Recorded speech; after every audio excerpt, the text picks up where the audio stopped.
Assalamualaikum warahmatullahi wabarakatuh. Perkenalkan, nama saya Rian Padiansa dengan NIM 203-2020 dari Prodi Bahasa Indonesia. Saya ingin menjelaskan mengenai prosa. Prosa adalah karya sastra yang berbentuk cerita yang disampaikan menggunakan narasi.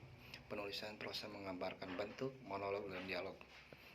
Pengarangan cerita memasukkan pemikiran-pemikirannya dan gagasan yang dilakukan secara tokoh melalui dialog. Secara umum, prosa terbagi menjadi dua, prosa non-sastra dan prosa sastra. Prosa non-sastra berbentuk karya tulis ilmiah meliputi laporan, penelitian, lagi menjadi prosa fiksi dan prosa non-fiksi. Prosa fiksi meliputi dongeng, cerita pendek, dan novel, sedangkan prosa non-fiksi meliputi biografi, autobiologi, dan esai. Ciri utama dari prosa yaitu menggunakan kata yang tidak memperhatikan pola irama maupun sajak. Prosa memiliki sifat memaparkan sesuatu dan hanya mengandung sedikit nilai sastra. Pemahaman prosa dari dikatakan sebagai karya terdapat berbagai peristiwa, pengenalan tokoh, dan penggunaan fiksi tidak dalam satu kesatuan ruang dan waktu menjadi penanda terjadinya sebuah peristiwa. Keberadaan ruang dan waktu tidak dapat disebut sebagai peristiwa jika tidak terdapat tindakan di dalamnya. Tahap peristiwa selalu melibatkan tokoh di dalamnya. Peristiwa-peristiwa yang menjadi secara beruntun dan berkelanjutan merupakan secara hasil tindakan tokoh-tokoh dan peristiwa yang diceritakan di dalam prosa bersifat fiktif. Penyampaian prosa tidak mengutamakan menggunakan unsur-unsur kaidah puisi. Jenis-jenis prosa yaitu ada prosa naratif, prosa deskriptif, prosa eksposisi, prosa argumentatif, prosa persuasi. Yang selanjutnya ada prosa lama. Prosa lama merupakan karya sastra yang tidak memperoleh pengaruh dari sastra atau kebudayaan barat. Sebelum menyampaikan mengenai tulisan, penyampaian prosa lama dilakukan dengan menggunakan lisan. Pengakuan tulisan kemudian diperkenalkan selama penyebaran agama dan kebudayaan Islam ke Indonesia. Masyarakat kemudian mulai menyampaikan prosa dengan media tulisan. Proses lama ini yang mengawali sastra Indonesia dalam pengembangan karya sastra lainnya. Sifat dari prosa lama yaitu mengandung imajinasi dan cerita berpusat pada istana. Penulisan prosa umumnya anonim, berbentuk isinya tidak berupa serta ditunjukkan untuk memberikan pengajaran. Prosa lama dapat disajikan dalam bentuk dongeng, hikayat, atau tambo. Hikayat berasal dari India dan Arab, berisi cerita kehidupan para dewi, peri, pangeran, putri kerajaan, serta raja-raja yang memiliki kekuatan gaib. Kesaktian dan kekuatan luar biasa yang dimiliki seorang yang diceritakan dalam hikayat kadang tidak masuk akal. Namun dalam hikayat banyak mengambil tokoh-tokoh dalam sejarah.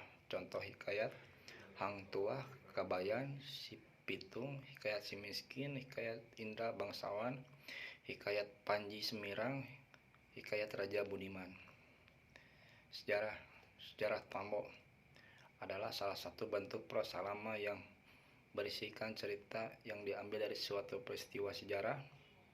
Cerita yang diungkapkan dalam sejarah bisa dibuktikan dengan fakta.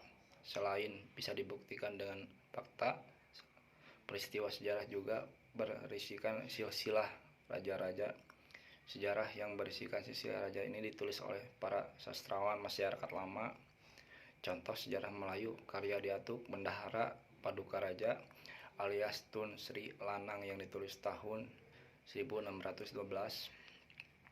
Kisah adalah cerita tentang peristiwa perjalanan atau seseorang dari suatu tempat ke tempat lain. Contoh kisah perjalanan Abdullah ke negeri Kelantan, kisah Abdullah ke Jeddah. Ada juga dongeng. Dongeng adalah suatu cerita yang bersifat hayal.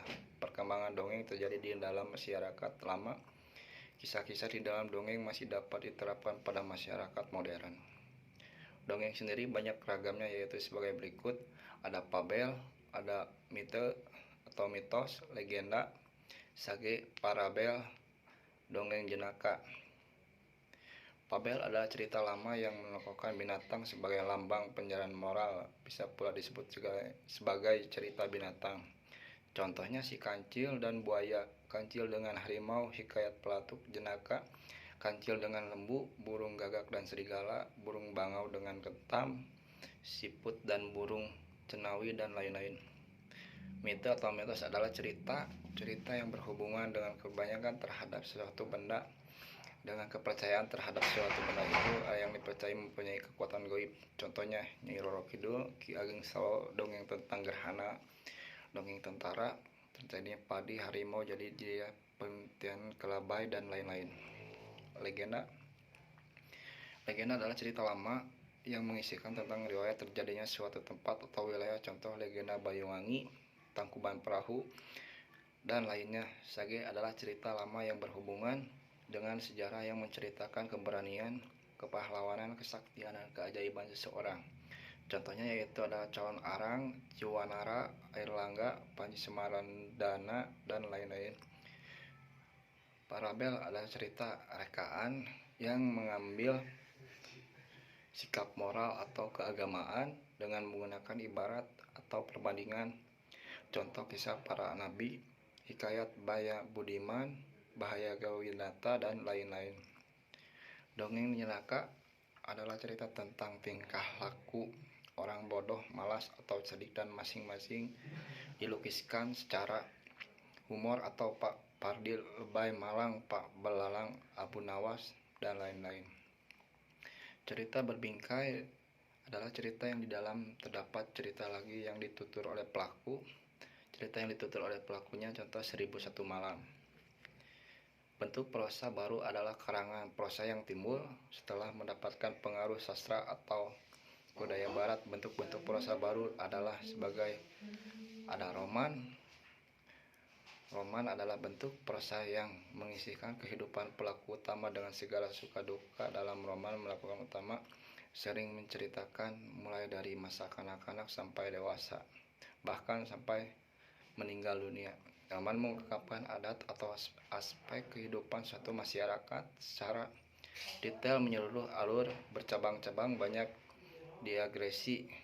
Roman berbentuk dari pengembangan atas seluruh segi kehidupan pelaku dan cerita tersebut berdasarkan kandungan isinya.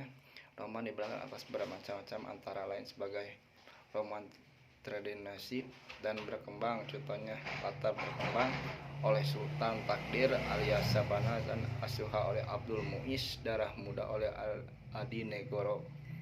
Roman sosial adalah roman yang memberikan gambaran berupa yang dilukisan mengenai keburukan-keburukan masyarakat yang disangkutkan. Contoh Sengsara Membawa Nikmat oleh ditulis oleh Sakti Neraka Dunia oleh Ardinaro.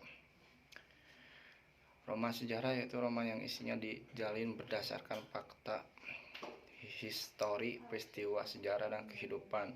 Contoh tokoh dalam sejarah yaitu Hulu Bangbang Raja oleh Sultan Iskandar, Tambera oleh Utuy Tatang Sostani, dan oleh Abdul Muiz. Roman psikolog yaitu roman yang berisi lebih menekankan gambaran kejiwaan yang memandasi segala tindakan dan perilaku.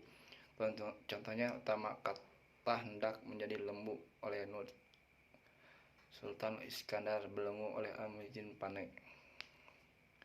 Roman detektif merupakan roman yang isinya berkaitan dengan kriminalitas. Dalam roman yang sering menjadikan pelaku utama seorang agen polisi yang tugasnya membongkar berbagai kasus kejahatan. Contohnya Mencari Pencuri Anak Perawan oleh Suman Haji, Percobaan Seria oleh Suman Haji, Kasih Tak Tererai oleh Suman. Ada novel dan cerpen, ada riwayat dan kritik, resensi, dan esai. Kritik adalah karya yang mengurangi pertimbangan baik buruk suatu hasil karya dengan memberikan alasan tentang isi dan bentuk dengan tertentu yang sifatnya objektif dan menghakimi. Resensi adalah pembicara pertimbangan ulasan suatu karya, bukti, film, drama yang isinya memaparkan agar pembaca mengetahui rakyat tersebut berbagai aspek seperti tema, alur, perwatakan, dialog, dan lain-lain. Sering juga disertai dengan penilaian dan saran tentang perlu tindakan karya tersebut dibaca atau dinikmati. Yang terakhir ada esai, adalah ulasan kupasan suatu masalah secara sepintas lalu landasan pemandangan pribadi. Penulisan isinya yang bisa merupakan hikmah hidup, tanggapan, renungan, atau komentar tentang budaya seni, fenomena sosial politik, dan pematangan drama, film, dan lain-lain. Mungkin sekian penjelasan dari saya mengenai materi tentang prosa. Assalamualaikum warahmatullahi wabarakatuh.